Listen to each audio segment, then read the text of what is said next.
অসংগঠিত শ্রমিক কংগ্রেসের উদ্যোগে আজকে আমাদের অল ত্রিপুরা আনঅর্গানাইজড ওয়ার্কার কংগ্রেসের পক্ষ থেকে শ্রমিক স্বার্থে প্রধানমন্ত্রীর কাছে আমাদের যে ডেপুটেশনটা দিচ্ছি আমরা শ্রম দপ্তরের মাধ্যমে সেটা আমরা দিচ্ছি। কারণ বিগত দিনে যে সরকার গভর্নমেন্ট থাকতে 29টা আমাদের আইন ছিল, সেই আইনটা বাতিল করে শ্রম কোডে 4টা আইনে এখন পরিবর্তন করেছে। সেই 4টা আইন যে পরিবর্তন করেছে সেটা শ্রমিকদের এবং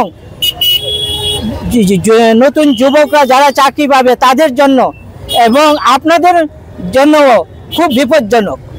আমরা ওই শ্রম কোডের যে 4টা আইনের বিরোধিতা করে আজকে আমরা এই ডেপুটেশন, কারণ আমরা দেখেছি যে এই কোডের মধ্যে দেখা গেল যে গর্ভবতী মহিলাদের জন্য কোনো কাজ রাখেনি এবং তাদের সুরক্ষার জন্য কোনো কাজ নেই এই 4টা কোডে, এবং রাত্রেবেলা কাজ করতে গেলে যেই এটা দরকার সেটারও কোনো কিছু রাখেনি এবং সেটা কর্পোরেটরদের হাতে চলে গেছে।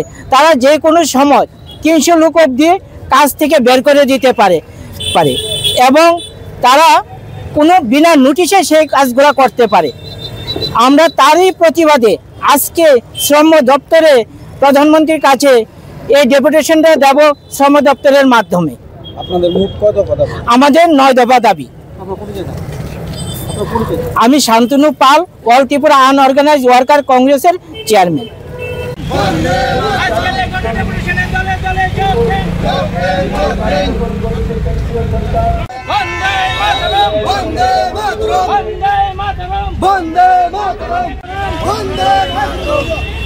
আজকের এই